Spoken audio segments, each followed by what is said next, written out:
I'm with Randy Smallwood of Wheaton Precious Metals.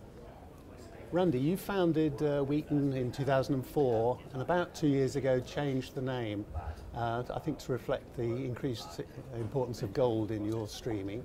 Can you let our delegates know the current balance between silver and gold and how you expect that to change in the future? Sure, about 55% gold revenue right now, about 40% silver revenue, and we got 5% palladium. How that's going to change, I mean, in terms of our organic growth profile, it'll probably hold pretty constant to that. We've got some growth on the gold side, but we've also got some growth on the silver side. But the opportunity set we're looking at out there in terms of new acquisitions is heavily biased towards gold. The gold space is a much bigger market for us, and so I would say longer term we will continue to grow more towards a gold company. When I last looked, you had some 20 streaming projects and 9 in development. Do you have a set target, or are you just looking to expand all the time? Yeah, no, it's for us. The challenge in our company has always been we are very selective about what we invest into. We focus on assets in the bottom half of the respective cost curve, which means that if I'm getting gold from a copper mine, I want to make sure that that copper mine produces in the bottom half of the worldwide copper cost curve. And the advantages, there's 2 key advantages for that. First off, when commodity prices are low, and we're in the commodity business, commodity prices are always cyclical, and so they will be low and there will be highs. When they're low, if you're in the bottom half of that cost curve, that mine will continue producing metal for us. But the most important attribute that comes with investing into assets down in the bottom half of the cost curve is that it's also the first place that our partners reinvest into. And because we're equity partners in these mines, we get a share of that progress. We get a share of that exploration success. We get a share of that expansion potential for free. We don't have to contribute to the capital required for that. All we have to do is pay on a per ounce basis as that metal is delivered to us. And so that's probably the most selective, the criteria in terms of what we focus on. We focus on the quality of the asset. It's, I think, the thing that stands our portfolio apart from pretty well every other portfolio in the precious metal space.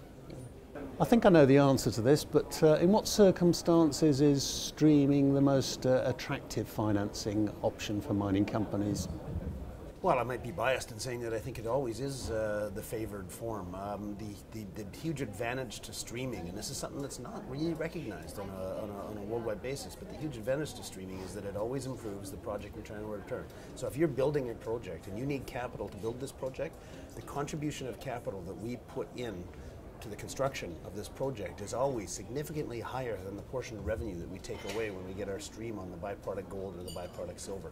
And that always improves the internal rate of return. It improves the return on invested capital for the operator and for their shareholders, which is what all shareholders are demanding of the mining industry now. And so, but you know, streaming is a source of capital. It competes with debt, it competes with equity.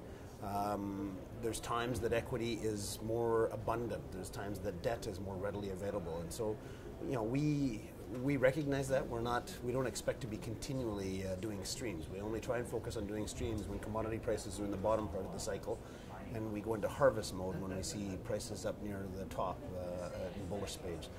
We'd rather just focus on building up our war chest and saving it for investments at a later stage.